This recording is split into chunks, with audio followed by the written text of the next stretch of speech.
오늘 시간에는 예레미야 강의 세 번째 시간입니다. 하나님은 사명자를 어떻게 정하시고 어떻게 쓰시는가라는 제목으로 함께 말씀의 은혜를 나누기를 원합니다. 하나님께서 모든 역사를 이루어 가실 때 세 가지 방식으로 일을 하십니다. 하나는 직접 하십니다. 직접. 천지창조 직접 하시죠. 네, 직접 하시는 방식이 있고, 두 번째 방식은 천사를 통해서 일하는 방식이 있어요. 당신의 종들로서 천사를 지었기 때문에 사실 오늘 세계 역사의 모든 보이지 않는 세계는 다 천사와 귀신들이 둘 중에 하나예요. 이렇게 일하고 있는 거예요. 원래는 귀신들도 하나님께서 쓰시기 위하여 지은 그런 피조물이었는데 타락했죠. 자유의지를 가진 두 가지 존재가 있잖아요. 천사하고 인간만 자유의지를 가지고 있어요. 그래서 거부할 수도 있는 그런 그 자격을 주었죠. 능력을. 그 중에서 거부한 천사들이 있죠. 이게 귀신이 됐습니다. 그래서 오늘날의 안 좋은 일들의 대부분은 이 귀신들이 일으키고 있는 것이고, 이 귀신들은 귀신들만 있는 게 아니라 사람 속에 들어오면 뱀으로 들어옵니다. 그래서 귀신과 뱀이라고 보시면 되겠고요. 그리고 그 다음에 사람을 통해서도 일을 하시는 거예요. 네, 하나님 일하는 방식이 사람을 통해서도 일을 하시는 겁니다. 네. 맨 처음에는 하나님 스스로 하셨지만 나중에 천사를 시켜서 하고, 사람이 있는 다음부터는 사람을 시켜서 일을 하는 거예요. 그러면 왜 사람을 우리는 좀 약간 무식하기도 하고, 그 다음에 무능하기도 하잖아요. 우리 인간은. 그런데 하나님 왜 우리를 통해서 일하시려고 하시느냐? 하나님께서 신기하게도요, 하늘나라를 물려줄 계획을 만세 전부터 세웠어요.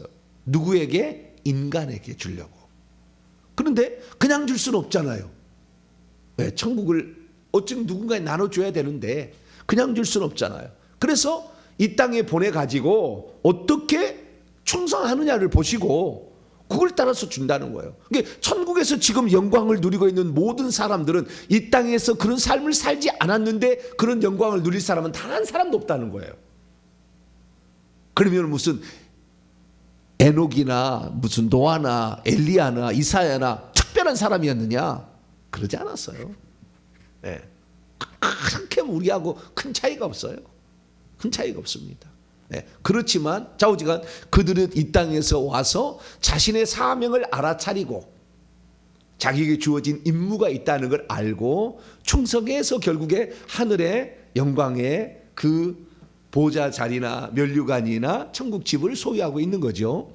그래서 우리가 이 땅에서 어떻게 살아가느냐에 따라서 결정되는 거니까 너무 또 늦게 출발했다고 너무 열미할 필요 없어요. 먼저 된 자가 나중되고 나중된 자가 먼저 된다고 얘기했으니까.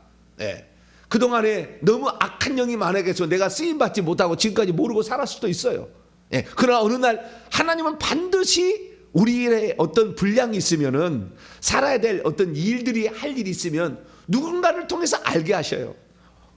사람을 통해서, 목사님을 통해서, 설교를 통해서, 아니면 꿈을 통해서, 환상을 통해서, 예언자를 통해서, 누군가를 통해서, 아니 직접 주님이 꿈이나 환상을 통해서 직접 나타나셔가지고, 직접 나타나는 경우는 이런 극적인 일은 많지는 않아요.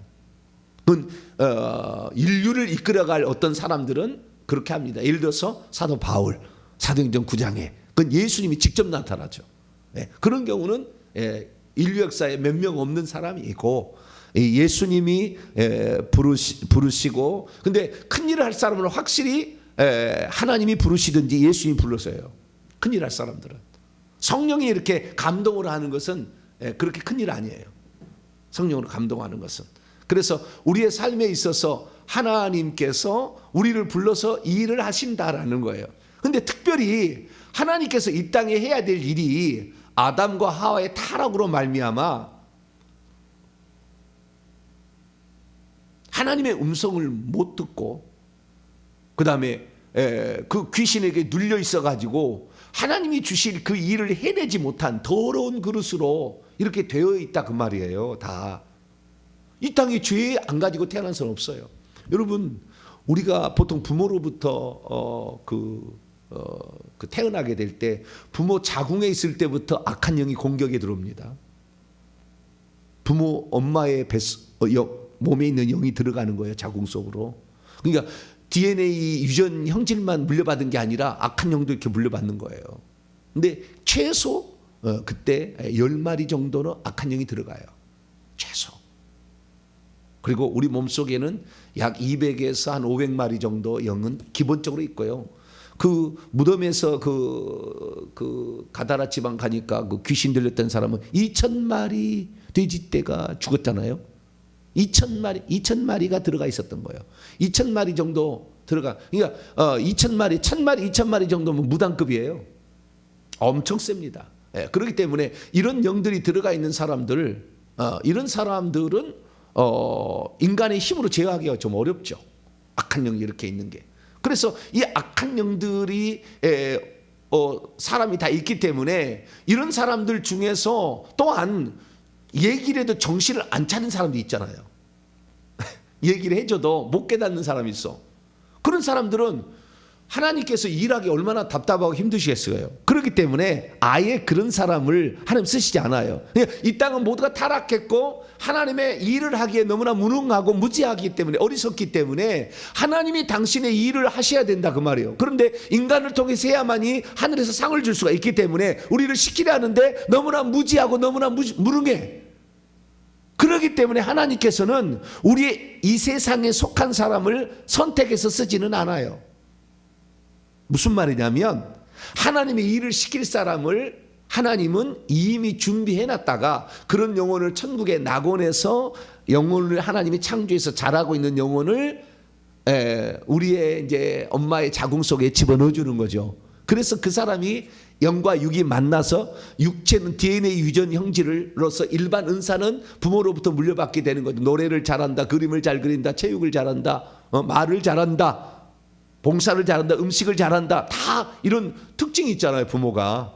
예, 그런 일반 은사적인 예수 안 믿어도 받을 수 있는 은사는 부모로부터 물려받게 만들고, 하나님의 일을 감당할 사람은 성령의 특별 은사를 집어넣어 가지고 이 사람을 보내는 거예요. 영혼을 보내는 거죠. 그래서 엄마의 자궁 속에 넘어지는데 보통 3 내지 4개월 정도 될 때 그의 영혼을 집어넣어 줍니다. 왜냐하면 1, 2개월 때 정도면 사람이 온전하지 않으면 그 아이가 정상적으로 되지 않을 것 같으면은 유산을 되게 만들어요. 아직 영혼이 없기 때문에 그때 유산돼도 상관없습니다. 1, 2개월 정도 될 때는 3개월 내지 4개월 정도 될 때 그 영혼을 집어넣으니까 3개월, 4개월 이상 된 사람을 낙태를 시켰다. 살인죄예요. 여자들이 힘들고 아픈 이유는 살인죄를 많이 저질러서 그래요. 옛날에는 1명, 2명 죽이는 게 예사였어요. 낙태시키는 게. 네. 그것 때문에 여자는 힘들어요. 그것 때문에 일평생에 많이 눌려있기도 하고요. 왜냐하면 살인죄를 지었으니까. 살인죄를 지었다는 것은 살인의 영이 들어왔다는 거 아니에요. 살인의 영을 소유하겠다는 거 아니에요. 그러니까 얼마나 그 살인의 영이 일어나면 혈기 분노는 얼마나 세겠으며 조급의 영은 얼마나 세겠어요. 그래서 하나님께서는 당신의 일을 하는데 좋은 영혼을 이 땅에 보내서 또 성숙한 영혼을 보내서 당신의 일을 하려고 하시지, 자격도 안 되는 거, 그 다음에 너무나 무능하고 얘기를 해도 말귀를 못 알아듣는 사람을 불러다가 아니야 이렇게 해야 된다 이렇게 하나님이 하실 리가 없잖아요. 그래서 하나님께서는 당신의 일을 위하여서 좋은 영혼을 이 땅에 보내되 누구에게 보내겠는가? 예를 들어서 사무엘 앞으로 왕을 세워야 되고 이스라엘 나라를 만들어야 되는데, 다윗 왕을 세워야 되는데, 쉽게 말해서 하나님 원하는 사람을 세워야 되는데 함부로 그걸 보낼 수는 없잖아요. 그럴 때 사무엘을 볼 때 어디 보느냐? 기도하는 한나 여종 속에 보내진다 그 말이에요. 여러분, 여자가 기도하는 일이야말로 보통 축복이 아니에요. 보통 축복이 아니다 그 말이에요. 그 기도하는 여자, 그렇게 해야만이 하나님께서 벌써 생명싸개로 천사를 많이 보내가지고 그 아이를 자라게 하는데, 사무엘 어릴 때부터 성전에 보내도 삐뚤어지지 않잖아요. 기도를 많이 했잖아요. 분이나 때문에, 두 번째 부인 때문에 기도를 많이 했잖아요. 그래서 그래서 기도를 많이 하는 그런 사람 집에 아무래도 보내고, 그 다음에 대대로 예수 믿는 잘 좋은 집안, 하나님을 믿는 집안의 사람으로 하나님이 쓰실 사람을 보냅니다. 대부분. 그러나 예외는 있다. 뭐는 있다요? 예외는 있다. 아주 우상숭배에 찌들어서 완전히 망할 그 집안도 때로는 보내기도 한다. 왜? 그렇게 해서 하나님의 일을 하는 사람이 있다는 것을 통해 다른 사람도 용기와 희망을 갖게 하려고 그렇게 할 수 있다라는 것을 예외도 있기는 있어요. 그러나 하나님께서는 그런 사명자들을 이 땅에 보내시는데, 이 땅에 보통 와서 사명자 영의 나이가 이 땅에 태어날 때 3, 4살에 보내집니다. 천국에서 보낼 때 3, 4살에 보내지는데 가장 많은 나이는 15, 16세에 보내져요. 그 사람은 성숙하죠. 15, 16세의 영의 나이가 되지 않고 목사, 장로가 되면 성도들이 힘들어요. 왜? 나보다 영의 나이가 적기 때문에 맨날 투정 부리는 것으로 보입니다. 그래서 성도들이 힘들어요. 이게 목회자도 아무나 되는 게 아니에요. 아무나 됐다는 성도를 힘들게 오히려 목회자니까 순종하지만, 그래서 우리가 하나님께 쓰임받을 종들은 확실히 선택되어진다라는 것을 말하는 가장 중요한 본문이 오늘 본문이에요. 구약에는 예레미야고 신약에는 갈라디 1장의 사도 바울이에요. 그것이 어떻게 만세전부터 계획돼서 진행되고 있는지가 나와요. 그래서 우리가 이 예레미야의 사건은 보통 사건이 아니다. 마태복음 16장에 보게 되면 예수님께서 세상 사람들이 나를 누구라고 하더냐 그랬더니 뭐라고요? 세례 요한이 죽었다가 살아난 거 아닙니까? 그 다음에 선지자 엘리야라고 하는 사람도 있습니다. 세례요한과 엘리야는 그 같은 종류잖아요. 구약에 똑같이 회개를 외쳤던 그 중에 선지자 중에 하나라 합시다. 예레미야 같은 선지자나 예레미야 이름이 나와요. 자, 마태복음 16장 한번 볼까요?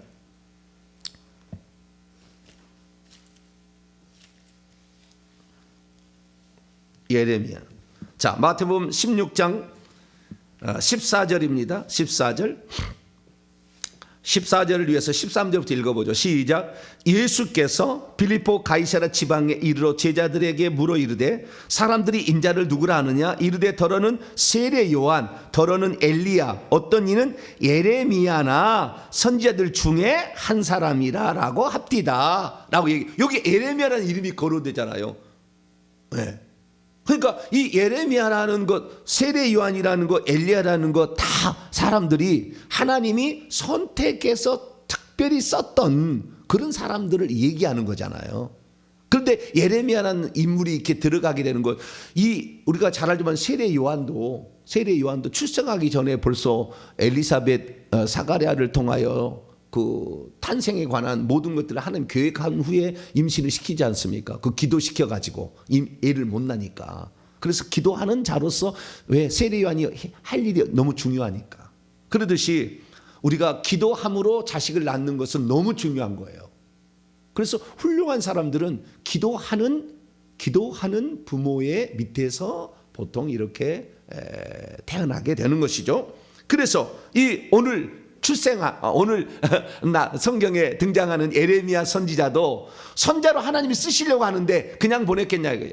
그러니까 하늘나라에 가면 생명책에 보면 자신의 행위들이 다 기록된 행위책 말고 생명책에는 중요한 일들이 거기에 이름만 기록된 게 아니에요. 중요한 사건들이 거기에 기록돼 있어 생명책에. 그래서 어떤 사람은 한 페이지를 장식하고 어떤 사람은 24분의 1 이름 조금 들어가는 경우도 있고 막 그래요. 근데 이 생명책에 들어가는데 예레미야는 꽉 찼어요. 엄청 많이 있거든요.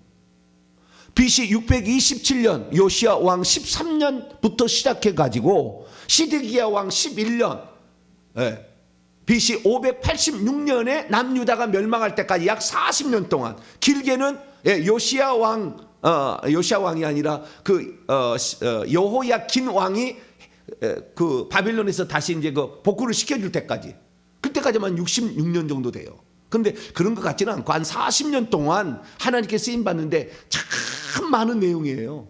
그래서 선지자가 예언한 분량 가운데 가장 많은 분량을 차지하고 있습니다.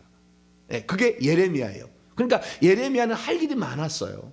천국에서도 지위가 매우 높습니다. 매우 높은 사람으로 지금 있습니다. 그래서 우리가 이 예레미야를 통하여서 하나님께서 쓰시는 종들은 어떻게 쓰시는 것인가, 그 다음에 어떻게 부르시는가라는 사실을 알 수가 있는데, 오늘 예레미야 1장 4절에서 10절까지 말씀은 예레미야의 소명에 관한 말씀입니다. 그러니까 사람을 불러서 하나님이 쓰시려고 할 때에 특별한 부르심이 있다는 거죠. 특별한 부르심이 있다는 겁니다. 이걸 소명이라고 얘기를 하게 되는데, 그러면 어느 때 불렀고 그 다음에 이 소명에는 어떤 특징을 가지고 있을까요? 자, 우선 이 사람이 언제 불렸는지는 그 불렀던 시기가 나와요. 자, 1장 2절에 나오게 되면 아몬의 아들 남유다 15대 왕이죠. 16대 왕 유다 왕 요시야가 다스린 지 13년에 여호와의 말씀이 예레미야에 임하였다, 이렇게 얘기하지 않습니까? 그래서 이 나이가 학자들 추정할 때는 18세, 20세, 25세 요 사이예요. 아직 제사장으로 인턴십 과정에 들어가기 전의 나이입니다. 그러니까 아주 젊었을 때 불러요. 사람이 이렇게 부를 때도요, 하나님이 다 이렇게 정한 나이가 있다고요. 어릴 때부터 구별되어져서 사무엘처럼 이렇게 산 사람도 있고, 이 예레미야 같은 경우는 한 20살에, 그 다음에 사도 바울은 30살 정도에 부릅니다. 어떤 사람은 50살에도 부르고 어떤 사람은 60살에도 부르더라고요. 근데 그런 사람들은 하나님의 일을 할 시간이 많지 않기 때문에 많은 일은 못합니다. 그러나 하나님께서 부를 사람은 반드시 언젠가는 부른다는 것, 때가 되면. 그래서 쓰실 기간도 정했어요. 40년. 그러니까 그가 어느 때 부름 받을 것인가 하나님 정하고 부르고, 그 다음에 그가 어느 정도 쓰임 받을 것인가 그 시간까지도 하나님이 정해서 이 땅에 부르시는 거죠. 그래서 하나님의 일을 하게 되는데, 그러면은 그 하나님께서 쓰실 그 종을 언제부터 구별해 놓았느냐, 거기 나와요, 오늘 본문 말씀에. 자, 1장 5절입니다. 1장 5절, 4절, 5절 같이 한번 읽어보시죠. 시작. 여호와의 말씀이 내게 임하니라. 이르시되 내가 너를 모태에 짓기 전에 너를 알았고, 내가 배에서 나오기 전에 너를 성별하였고, 너를 여러 나라의 선지자로 세웠노라 하시기로. 그러니까 하나님이 쓰실 사람은, 사명자들은 모태에 짓기 전에 천국에서 영혼을 예비하고 있다가 배에서 나오기 전에 집어넣어서 그 다음에 나오게 한다고 해요. 그러니까 하나님의 종으로 쓰임 받을 사람은 이러한 그 선택하심과 거룩히 부르심이 있어야 돼요. 그래야만이 이 땅에서 그 사명을 완수할 수 있어요. 이 예레미야가 이 부름을 받아가지고 사명을 완수하는데, 아마 성경에 나와 있는 선지자 가운데 가장 고생 많이 한 사람일걸요.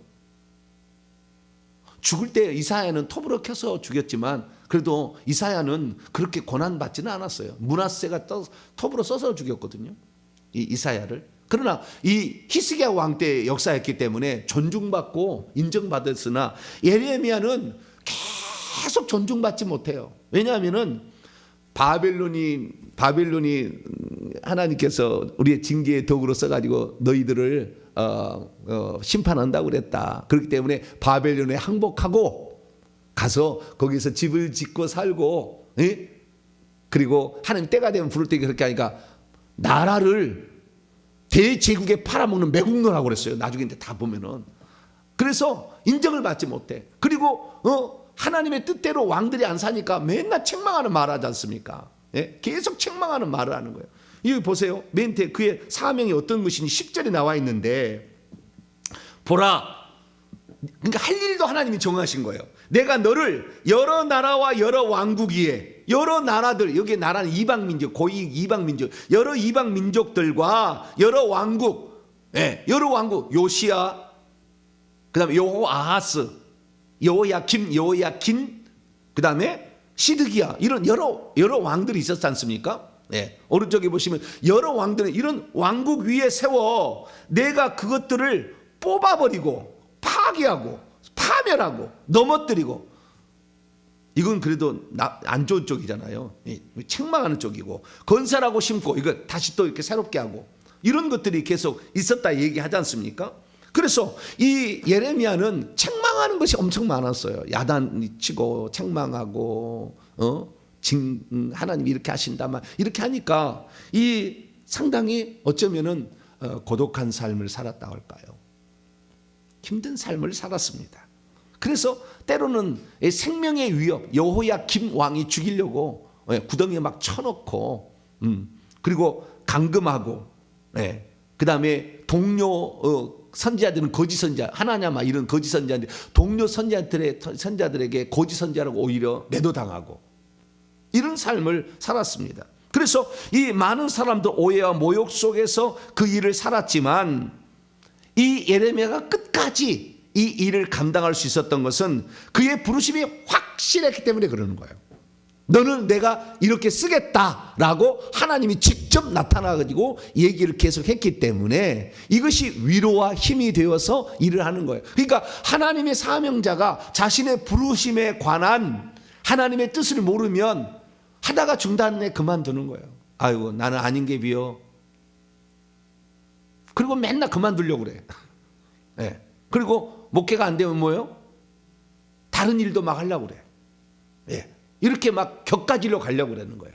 왜? 그 분명한 하나님의 사명이 아직 없으니까. 그러니까 스스로 된 그 무당도 그러지 않습니까? 스스로 된 무당이 있고 신내림을 받아서 무당이 된 무당이 있듯이 그런 식으로 차이가 있는 거예요. 그래서 하나님께 쓰임 받을 사람들은 이렇게 부르심이 확실했을 때에 어떠한 어려움이 온다 할지라도 하나님이 나에게 명령한 것이니까 이것은 한다라는 그러한 투철한 사명 의식을 가지고 살아갈 수가 있는 거죠. 그래서 그런 사람은 말릴 수도 없어요. 그 일을 할 거니까. 그래서 이런 사명자의 이런 특징이 있다는 걸 알 수가 있는데요. 다시 5절 들어와서 내가 너를 모태에 짓기네. 만세 전에 그러니까 하늘에서부터 이미 결정된 것 영혼을 집어넣어서 너를 거룩히 구별하여 너를 여러 나라의 선지자로 세웠다. 그러니까 단지 남유다 백성을 위한 책망하는 심판을 선고하는 선지자로 세웠을 뿐만 아니라 우리가 그때도 배웠습니다만 46장에서 51장까지 나오는 주변 10개국들 특별히 애굽과 바빌론에 대한 미래와 운명 심판에 대해서도 정확히 예언을 하는 거죠. 그래서 열방의 나라도 같이 이렇게 예언하는 그래서 이 예레미야는요 열방의 선지자라고 얘기를 합니다. 보통 이 열방의 선지자는 많지는 않지 않습니까? 남유다니 북이스라엘이랄지 이런 나라를 얘기하는데 그런데 이 예레미야는 큰 그릇으로 세운 거죠. 큰 그릇으로. 그래서요 우리가 그 사람이 어느 집에 태어날 것인지 어느 집안에 태어날 건지 어느 가문에 태어날 건지도 하나님이 정하시고 그 다음에 언제 태어나고 언제 부르심을 받을 것인지 얼마나 사역을 할 것인지도 하나님이 정해서 일을 하게 하신다라는 사실과 더불어서 그 사람의 사역의 크기도 하나님이 결정하는 거예요. 자기가 하고 싶다고 해서 하는 물론 그런 열정 있는 사람이 있긴 있더라고요. 자기가 이 땅에서 깨달아가지고 그런 사람이 있긴 있어요. 그러나 그렇게 해서는 확실히 그릇의 크기가 커지지는 않아요. 하나님이 정한 그릇이 있는 거예요. 너는 남유다의 백성에게도 심판과 회복을 선고를 하고 이방 나라의 심판을 예언할 사람으로 너를 선택했다는 거예요. 그럼 이사야는 뭐냐? 이사야는 메시아 예언에 관한 가장 탁월한 예언을 하잖아요. 40장에서 66장까지 메시아 예언에 대해서는 타의 추종을 불어요. 신약 성경 가운데 가장 많이 인용을 받은 선지자고 선지서가 이사야서예요. 이사야서는 뭐냐? 메시아 예언을 위해서 주님이 준비한 그릇이에요. 그런데 이 예레미야는 심판과 회복, 심판에 더 중심이 많죠. 심판과 회복을 예언하기 위해서 이 땅에 보낸 선지자고요. 그런데 그런 것만 있는 거 아니죠. 에스겔 선지자 보시게 되면 에스겔은 성전, 회복될 성전 예언, 환상을 많이 보고 그래서 천국을 많이 보고 그 다음에 회복될 성전 예언을 하라고 보냈죠. 그런데 이런 예언만 하는 선지자가 있는 게 아니라 기적도 행하는 선지자도 있어요. 기적도. 엘리야, 엘리사 단 두 명뿐입니다. 성경에 나와 있는 선지자 가운데 기적까지 행한 선지자, 예언만 하지 아니하고. 여러분은 어떤 선지자가 좋았을 거라고 생각이 들어요? 예언만 하는 선지자입니까? 능력을 행하는 선지자 같이 하는 게 좋겠습니까? 예. 능력까지 행하는 선지자가 되기를 원하죠. 보통 이 땅의 사역자들은 다 그렇게 나는 하나님의 말씀을 받아서 대언할 뿐만 아니라 능력도 행하는 사역자가 되기를 원해요. 그런데 가장 큰 문제는 뭐냐면 이런 뭐 기도원 원장이랄지 이런 특별한 일, 선교사랄지 목사랄지 이런 하는 사람들이 이러한 데 있어서 능력을 받지를 못하는 경우가 있어요. 근데 능력을 받는 또 엄청 많이 받아서 뭐 치유연사가 많아서 불이 막 나가서 막 사람을 막 살리고 막 귀신을 막 태워버리고 뭐 능력이 나간 사람이 있거든요. 그런데 이런 예언 사역자나 능력을 행한다 할지라도 회개를 못하면, 회개를 안 해서 깨끗하지 않으면 오래 쓰임 받지 못해요. 금방 기도 원장들이 몇 년 사역 못하다 죽어요. 왜냐하면 하도 많이 안술해서 악한 영이 들어와가지고 공격해서 그냥 죽어요. 그러니까 회개를 엄청 많이 해야 되고 십자가 세계를 잘해야 돼요. 그렇지 않으면 공격받으니까. 그러니까 그 능력에 대해서 잘 모르는 이런 영적 사역자도 많고, 또한 이 예언을 대언을 하게 되는데, 하나님 말씀을 대언하게 되는데 회개를 하면 자체가 더럽기 때문에 자꾸 다 틀린 말을 얘기하는 거예요. 목사가 얘기하는데 성도들이 틀렸다고 얘기할 사람이 어디 있겠어요? 우리 목사님 항상 우리를 위해서 진리의 말씀을 한다 그러는데 일평생에 따라갔는데 잘못된 걸 들은 거예요. 한 번 그 영원한 구원이라고 들은 거죠. 추대배 장례배 들어도 관계없다 이렇게 얘기를 들은 거죠. 그러면 일평생에 예수 믿는 사람이 뭔 죄를 짓겠어요? 그러나 그 신학적 사고가 잘못된 걸 들어버리면 한번 그렇게 딱 그 고정화되면 이거 깨부시기 어렵거든요. 그러니까 얘기를 안 들어요. 지금 제가 얘기하는 거에 대해서 뭐 100분의 1도 못 알아들을걸요? 얘기를 해도 못 아는 사람 못 알아들어요. 그러나 아는 사람은, 이 영적인 나이가 있는 사람은 벌써 알아들어. 그래서 이런 일이 내 삶에 있었구나. 내가 그래서 이런 말씀을 그동안에 들었는데 왜 양이 안 찼구나. 그런 사실 금방 알아들어요. 그랬었구나. 하나님이 나를 기도시키기 위하여, 그 사역을 위해서 이 동역자로 섬기기 위하여 나를 이렇게 준비했었구나. 금방 알아들어요. 그런데 얘기를 해도 못 알아듣는 것은 이 사람이 그릇이 적으면은 아무리 얘기해도 안 들으는 거예요. 그런데 어떤 사람은 그래요. 자기 남편이 신앙이 안 좋기 때문에 남편이 그런 영적으로 깨어있는 교회는 무서워서 못 가겠다고 그냥 가도 졸립기도 하고 평안하기도 한 그런 교회에 가면은 평안한 교회 있잖아요. 그렇죠? 3분의 1이 졸더라고 내가 보니까. 남자들은 교회 오면 3분의 1은 졸아. 그런 교회 나가고 싶다고. 그 교회 가면은 예배 시간도 길지, 맨날 책망하지, 회개하라고 그러지. 그 교회는 안 간다고. 그리고 다른 교회 갔는데 그거 따라가 보세요. 같이 망해버리는 거예요. 영적인 세계는 위로 올라가야지 아래로 내려가면 망합니다. 반드시 망하게 돼 있어요. 막이 확 잡아버립니다. 그런 사람들. 영적으로 깨어있지 않는 교회를 찾아가는데 하나님이 오냐, 내가 그 남편 구원시켜주마. 절대 그러지 않아요. 내가 영적으로 끌어가야지. 강한 자가 약한 자를 끌어가는 것이지. 약한 자에게 자기가 강한 자가 맞춰주면 망하는 길을 선택하는 건데 많은 사람이 몰라. 그래서 내 남편이 그 교회에 좀 짧게 예배드리는데 그런 게 그냥 간단히 그냥 빨리 갔다 올 수 있는 그런 게 나가자고. 그래서 그렇게 가는 거예요. 아니 일주일에 한 번 예배 드리는데 그 시간이 아까워가지고 천국 가겠어요? 그런데 그런 사람을 따라가서 그 사람을 영적 리더로 알고 너를 살리기 위해서 간다. 힘든 거예요. 여러분들 앞에서 끌어가게 되길 축원합니다. 모든 집안에 남자든 여자든 영적 가장이 있어요. 그 가장은 그 가문을 살리라고 아브라함처럼 선택한 거예요. 그런데 믿음 약한 자를 쫓아가면 되는 것입니까? 그거 아닌 거예요. 그래서 우리는 정확히 알아야 되는데 이런 그릇의 크기도 하나님께서 다 정하신다는 거예요. 너는 남유다만을 위해서 선포하는 것도 아니고 1, 2년만 하는 것도 아니고, 다른 사람은 그런 사람도 있지만 너는 40년 기간 동안에 너는 해야 된다 이게요. 그릇의 크기가 커요. 열방까지도 너는 다 예언해서 그들로 하여금 그 하나님 모든 이방 나라에까지 주관하는 자가 하나님임을 선포하라.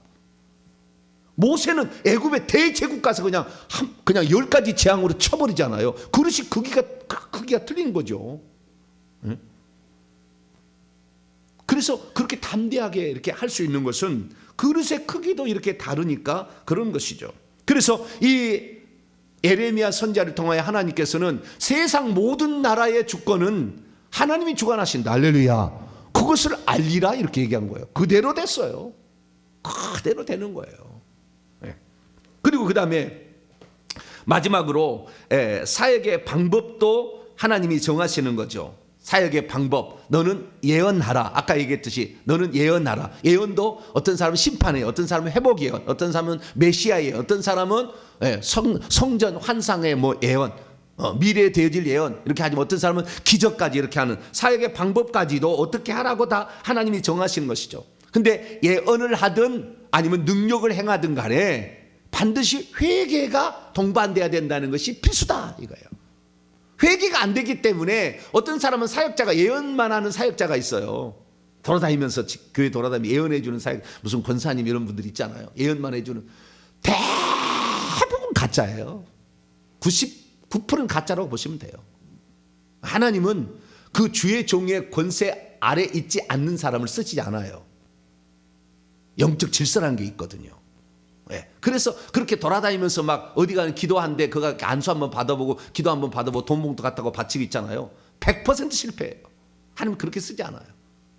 왜냐하면은 그 사람이 진정 한 40년을 회개를 해가지고 기도를 했다 그러면은 기도 논장할 거예요. 그러지 돌아다니지 않아요.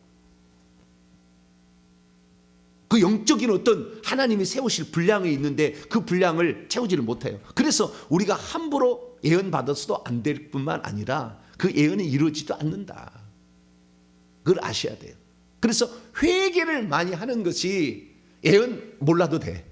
회개 많이 하면 내 그릇이 깨끗해지니까 하나님께 드리는 모든 것들이 하나님께 상달되는 것이고 내 후손들이 하나님께 위대하게 쓰임받을 사람이 나오는 거예요. 할렐루야.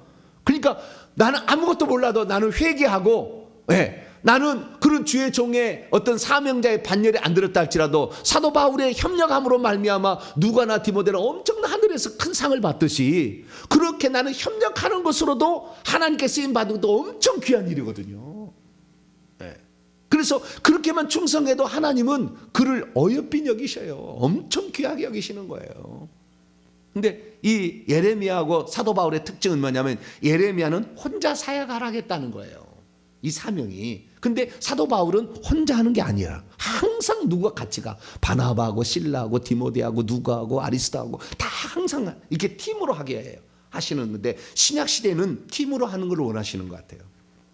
구약은 워낙 하나님을 안 따르고 불순종하고 우상숭배를 많이 하는데 신약에서는 깨어있는 사람들을 많이 보내시고 지금 마지막 시대는 더 그러시는 거예요.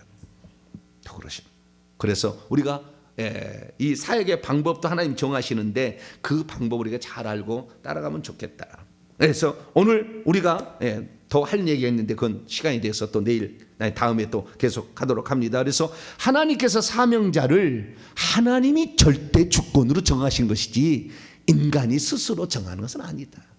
하나님이 정해야 완전하고 완벽한 자가 일하는 것이지 스스로 마음을 정해서 하는 것은 하기 어렵다. 물론 그런 것도 있긴 있습니다.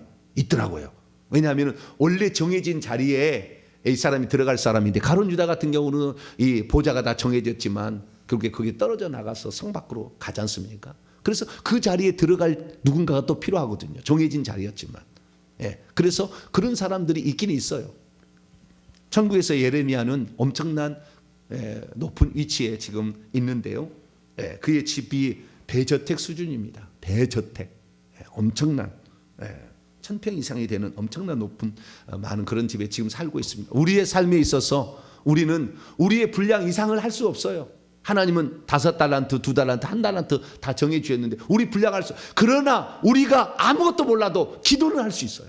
회개는 할 수 있다고. 이 두 가지만 해서 그 사역을 돕는다 할지라도 엄청난 일을, 엄청난 천국에서 상을 받을 수가 있다 생각하시고 오늘도 우리에게 주어진 일에 최선을 다하시고 하나님이 쓰실 사역자와 동역을 하시고 하나님 나라 들어갈 때에 충성하는 저와 여러분 되시기를 간절히 바랍니다. 거룩하신 하나님, 하나님이 쓰실 자를 형편없는 자를 이 땅에 보내시겠습니까?